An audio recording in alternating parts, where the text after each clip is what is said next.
मेरे लिए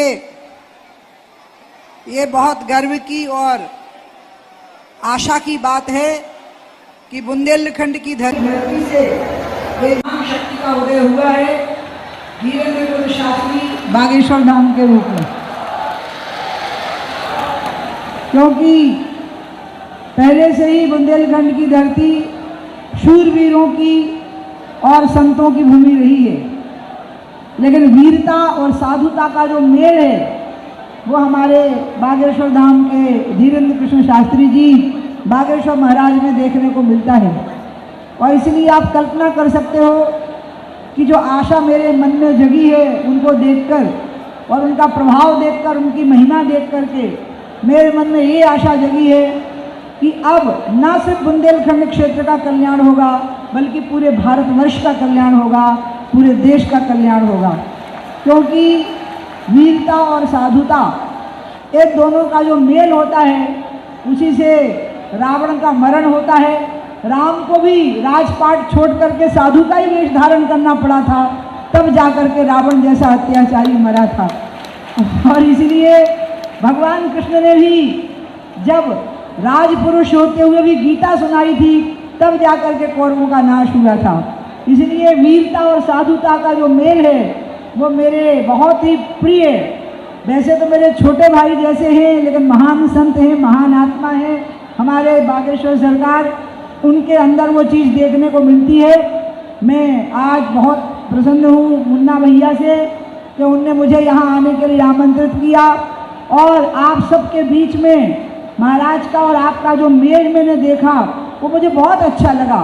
वो अमीरों से भी उतने प्रेम से मिलते हैं और गरीबों से भी उतने प्रेम से मिलते हैं। उनके सामने आज मैं बहुत गौर से देख रही थी, बहुत गरीब लोग आए, 3 साल 4 साल के बाद उनको आकर के मिले और मैं बैठी बैठी देख रही थी कि वो एक एक को नाम से बुला रहे थे, एक एक को उसका नाम लेकर के बुला रहे थे और वो लोग इतने प्रसन्न हो रहे थे। यही हमारे देश में राम राज्य की कल्पना थी। राम राज्य का जो गुण था वो क्या था? बैर न कर काहू सन कोई, राम प्रताप विषमता खोई। विषमता नहीं होनी चाहिए तो राम राज्य होगा।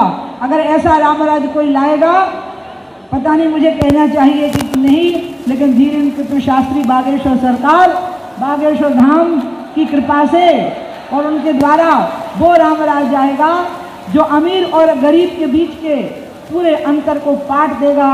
ऐसा मुझे यकीन हुआ है, विश्वास हुआ है।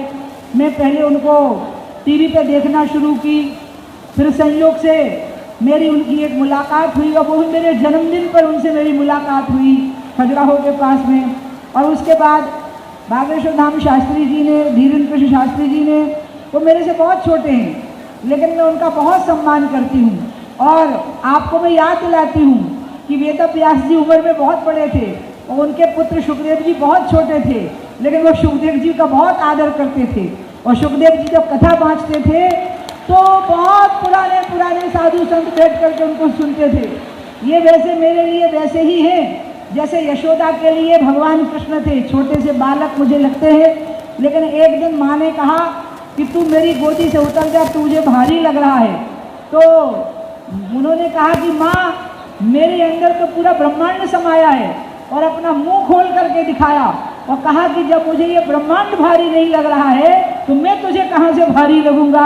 इसी प्रकार से मैं देख सकती हूँ कि उनके अंदर सारी शक्तियाँ व्याप्त हैं। मेरी शुभकामनाएं आप सबके साथ रहेंगी और उनके लिए तो मैंने कहा है कि मेरी उम्र भी आपको लग जाए, मेरी खुशियाँ भी आपको लग जाएं। इस बुंदेलखंड की धरती का कल्याण करिए, इस भारत की धरती का कल्याण करिए, अमीर और गरीब के बीच के अंतर को पाटिए, शोषित पीड़ित दलित और दलित वर्गों के लोगों का उद्धार करिए, राष्ट्र के अंदर एकात्मता लाइए।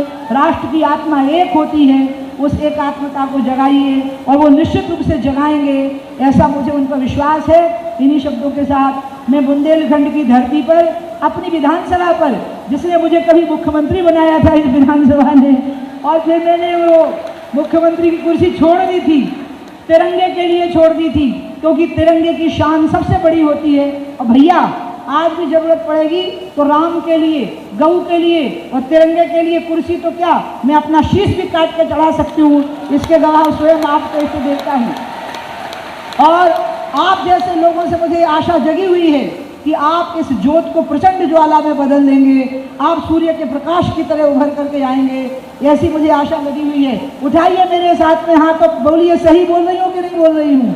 बोलिए भारत माता की, बागेश्वर धाम की, हनुमान जी महाराज की, गुरु जी महाराज की।